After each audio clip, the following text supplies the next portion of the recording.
All right, we're sitting here at the Hot Springs Finals. This is going to be a pretty awesome hill because you got to come out of a creek bed, turn, and then shoot straight up this big ledge right here. You can't really see it, but in between each one of these little spots, there's a big hole. So if you don't get your momentum right and skip over the top, you're going to get hung up pretty bad. Once you get up through here, you got a straight shot all the way through the finish line. It's going to be pretty awesome.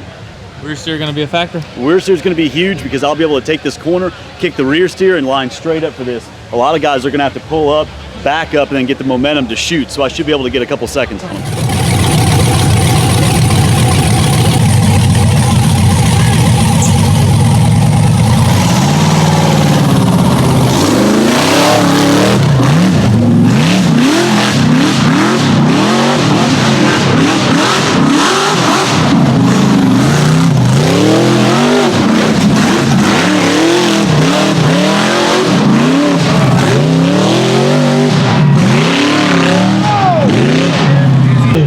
Being able to get down there and then hit that rear steer, flip around, and shoot straight up the hill. That was worth a couple seconds. So regardless of what happens, I always have that rear steer. That was awesome. Man, that was an awesome run. That motor, I know you had a hard time a couple races ago, but it sounds like you got a tune right there. Yeah, we put a new camshaft in and did another tune on it, so it picked up a little bit more horsepower, then we turned the nitrous up a little bit. So she's got enough power to work about anything. Don't give it up for boy winner, Jake Burkey!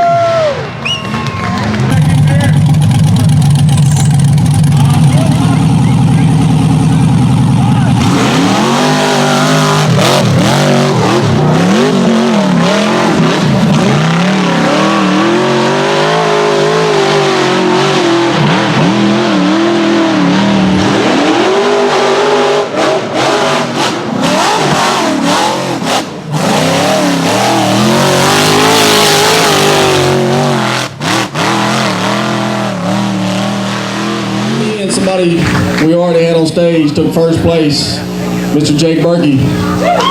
Actually with a huge points lead, I think it was 96 points or something. I'm not gonna walk back over and look, but he didn't leave any room on the table today for anybody to catch him for sure. Gotta go, Jake! Jake, the smooth talker, he can handle it. I'm gonna let him have the mic. All right, thank you to everybody who's helped me get to this spot. It's been a rough season. Had a lot of mechanical failures, a lot of things that were going bad. Thank you to everybody who's helped me out, all my sponsors and things. Magnuson Superchargers, they really helped me out get that horsepower. I'm gonna close it. Okay. Magnuson Superchargers, they helped me out with the horsepower, getting it where it needs to go. Comes Cyclone gearbox. You know, you can't break that thing. You beat the tar out of it and it doesn't come apart. Go Forth Wheels and Tires, they helped me out a whole bunch with all that stuff. Thank you very much to those guys. Radflow with the suspension, solid axle, Yukon gears.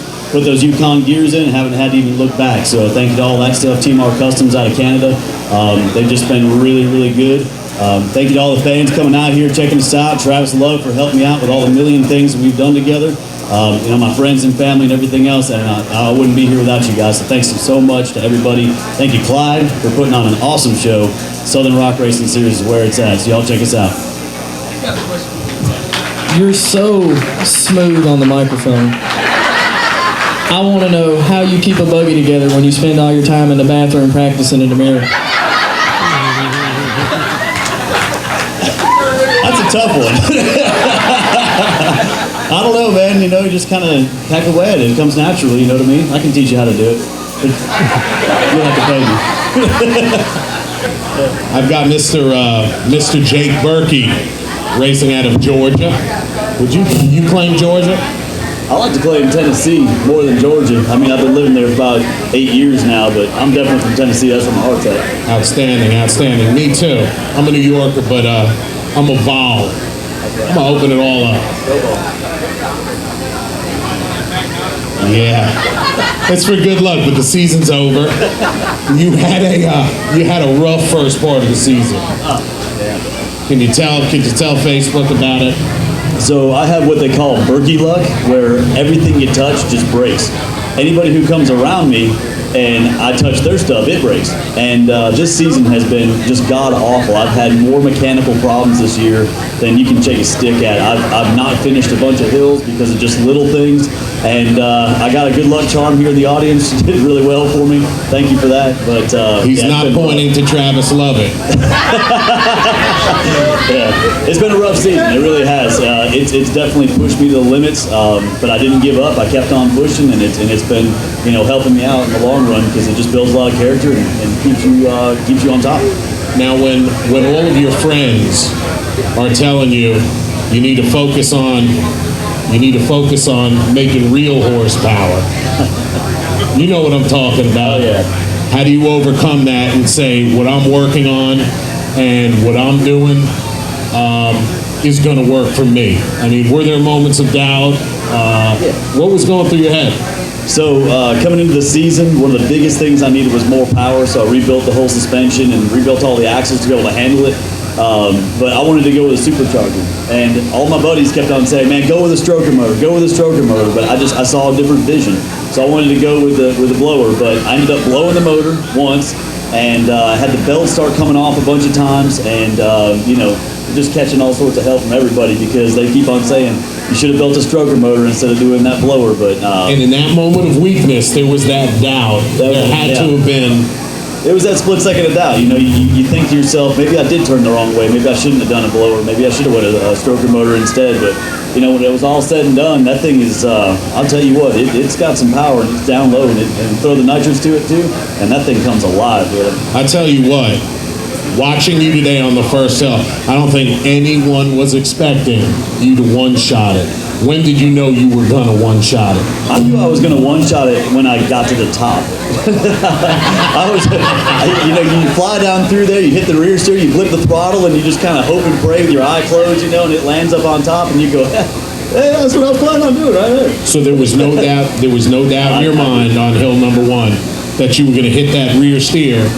And you were going straight up. There was not going to be a three-point turn. You knew it was, obviously, the way you came screaming through there. Yeah, I've gotten pretty good with the rear steer, being able to kick that stuff and then, get it straight and then shoot the hill.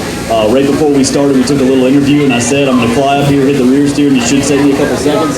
And it did. I ended up beating, I think, first place by 2.5, 3 seconds. Well, the rear steer kind of kicked you in the butt earlier in the season. Yeah, so I went to the parts store. I got some fittings to put my rear steer together, and they gave me the wrong fittings on accident. So I put everything together and didn't know it, and it was that dirt nasty. I pulled second place on the first hill. Timmy beat me by like 0.1 second or something like that, and I came into the second hill, and the hose blew apart. It was ridiculous. It was a really, really, really tough thing to watch. It happened, man. At the bottom of the hill. Well, it hurt my feelings. A little bit. It was hurting, bro. $14 part. $14 part, and I ended up losing a huge section of being in the Southern Series. I was in second place, and I went in there and didn't even climb the hill. So I went from second to probably 15th or something just by not climbing that hill. My main focal point, but I'll hit different race series here and there. Wherever I have time in between different series, I'll race.